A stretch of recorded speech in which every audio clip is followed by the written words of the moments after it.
বিসমিল্লাহির রহমানির রহিম। সূরা আল হজ 10 রুকু 78 আয়াত। আমরা শেষ দুটি আয়াতের তেলাওয়াত শুনেছি। আল্লাহ বলছেন, হে ঈমানদারগণ, রুকু ও সিজদা করো, নিজের রবের বন্দেগী করো এবং নেক কাজ করো, হয়তো তোমাদের ভাগ্যে সফলতা আসবে। আল্লাহর পথে জিহাদ করো, যেমন জিহাদ করলে তার হক আদায় হয়।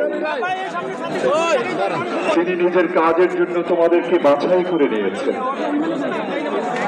এবং দিনের ব্যাপারে তোমাদের উপর কোন সংকীর্ণতা আরোপ করেননি। তোমাদের পিতা ইব্রাহিমের মিল্লাতের উপর প্রতিষ্ঠিত হয়ে যাও।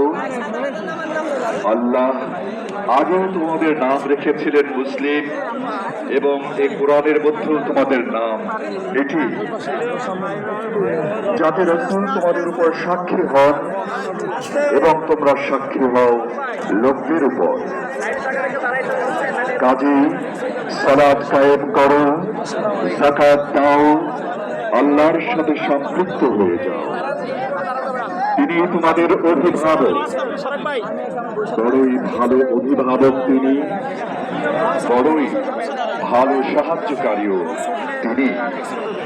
নিশ্চয়ই মহান আল্লাহ যা বলেছেন সত্য বলেছেন। আসসালামু আলাইকুম ওয়া রাহমাতুল্লাহি ওয়া বারাকাতুহু।